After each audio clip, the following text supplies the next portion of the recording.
Hello guys and gals, and welcome to another episode of Unique Items. Today we're going to be looking at a rather low-level item. This is a Treasure Class 3 item, so it is something that generally only drops in Normal Difficulty Act 1. If you find it outside of Normal Difficulty Act 1, it's not impossible, but it is very improbable. So you kind of hit the lottery there. The Pelta Lunata buckler is a very kind of a sexy level 2 item. As far as requirements go, level requirements go, and pretty much everything on it, it's kind of nuts. And in combination with some of the other TC class level 3 items, this item could be absolutely killer. Let's go over together and let's talk about why it's so good and what it could potentially be used for. We're also going to upgrade it as well, so stay tuned for that. It has a defense of 39, and it has a block chance of 50%. Now, keep in mind that that block chance is on the paladin. So the block chance does change depending on the characters that are using this shield. And Amazon, Assassin, and Barbarian are 45%, and Druid, Necromancer, and Sorceress are 40%. This shield also has 40% faster block rate, which is going to be absolutely amazing to help characters block quicker, especially characters that are already good at quick blocking, like the Paladin. Then we have 20% increased chance of blocking, which is part of the reason why it has such a high block chance in the first place of 50%. And it also has a 40% enhanced defense on it, which does vary from 30 to 40%. And it also has a flat defense increase of 30, just added straight on top, which is, of course, the reason why it has such high defense in the first place, because, of course, bucklers do not have high defense. Bucklers tend to be very, very low defense items in general. And then on top of that, we also have +2 strength, which of course is going to come in handy for a low-level character, but not like amazingly so. +10 vitality, which is going to give a varying amount of health depending on which character puts it on. It could be anywhere as low as 10, or it could be as high as 20, depending on the character. I'm pretty sure it's 2 per vitality point for some characters, whereas it is like 1 for some characters. So as you can see, I go from 1,030 HP to 1,060, so I am gaining a total of 30 HP from this particular item.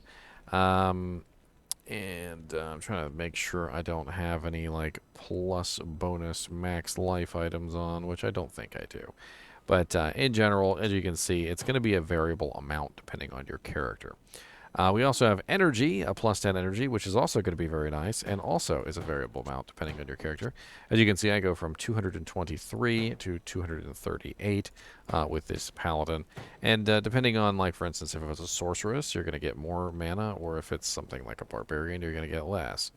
All in all, though, the combination of effects on this shield, defensively, making a very, very nice low-level defensive shield, with some very nice bonuses to your HP, your mana, and also a little tiny bonus to your strength as well. And all at level 2, which quite honestly is going to double your HP, probably double your mana, and give you more than enough defense to literally block most monsters in Normal Difficulty Act 1. Because literally all you have to do is go outside of the Bloodmoor and bonk a couple of monsters on the head. You can just punch them. And literally at level 2, so 1 level later, you can then put on the Pelta Lunata buckler, which is an amazing little shield. Now, it also comes in the ethereal form, which doesn't have a huge increase in defense. You might be kind of surprised at that, but the reason for that is just simply because it doesn't have very high defense to begin with. That +30 defense that's on it is literally the majority of the defense that this shield has. And so we only end up at 44. Now, because it is only a 12 strength required item, the ethereal version literally only requires 2 strength, which literally means that there's no one in the game that wouldn't be able to utilize this shield. And honestly, for the duration of Act 1 normal difficulty, not very many monsters in the game can actually even hit you. So the durability might not even decrease. Now, we can upgrade this item, and I don't necessarily think this is going to be a good upgrade, but we're going to give it a shot anyway. So to do this, we're going to need a shale, a tal, and a perfect diamond. And this is going to upgrade us to the exceptional version. Now, one thing I know that's going to happen from my own experience is the block chance is going to go up.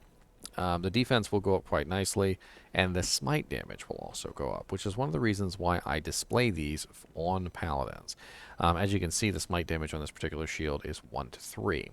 So we're going to go from 39 defense, 50% chance to block, 1 to 3 smite, with a strength requirement of 12 and a level requirement of 2, to the Pelta Lunata Defender, 98 defense, 60% chance to block. As you can see, we went up very nicely from 50% to 60. We also got a nice bump in smite damage from that 1 to 3 to 8 to 12. And then on top of that, we got a little tiny bump in strength requirement to 38, which is still way low enough for most characters.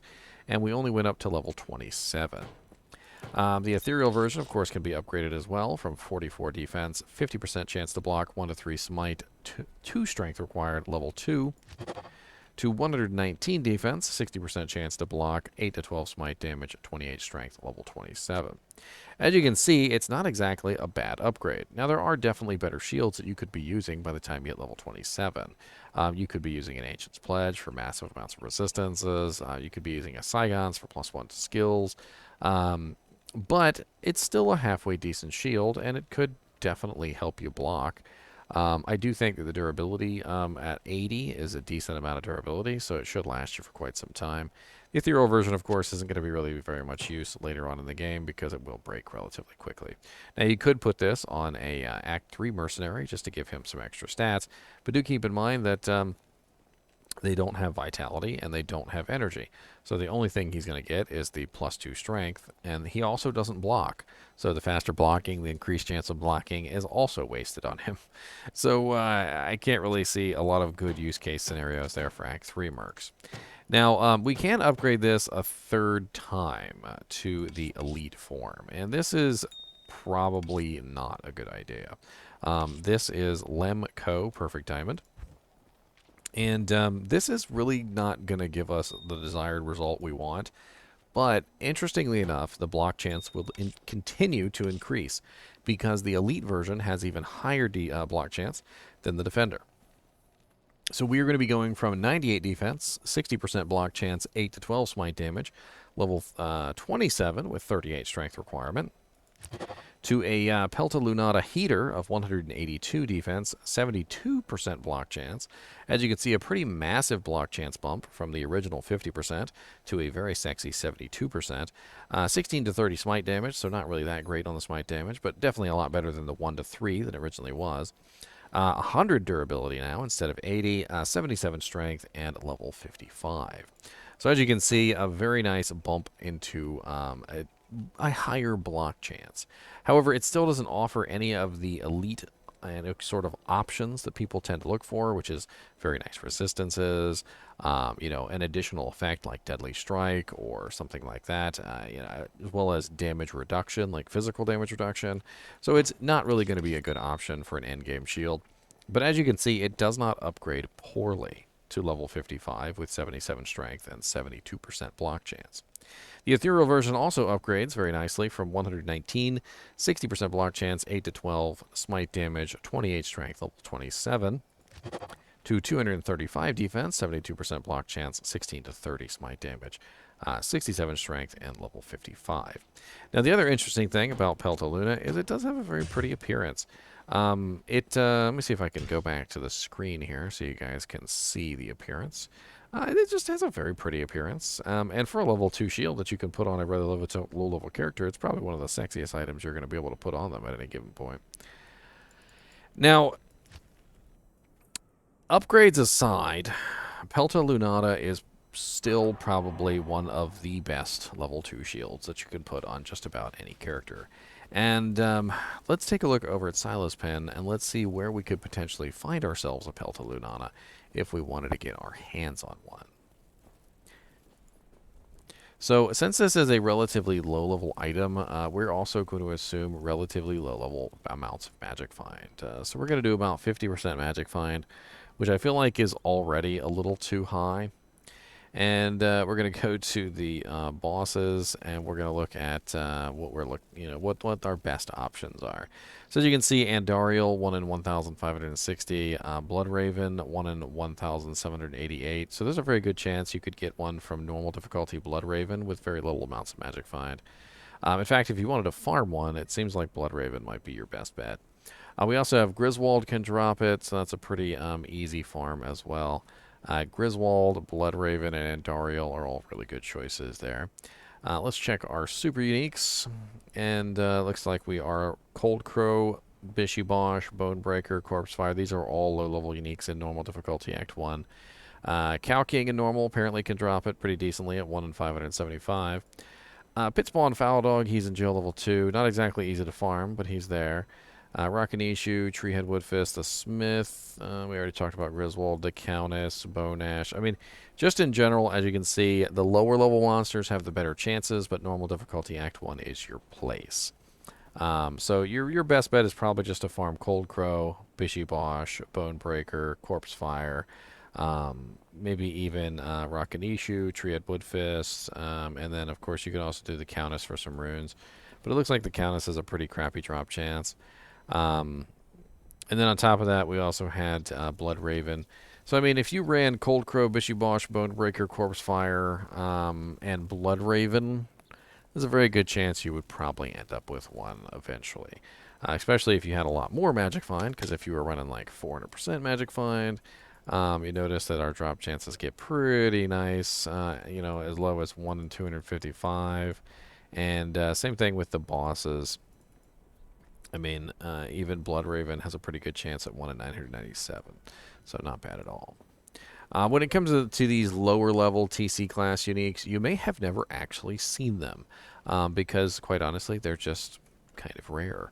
And it's kind of a cool thing about this game is that we do have some very interesting items in this game, which sometimes just kind of fall to the wayside just simply because we don't stop and smell the roses, so to speak.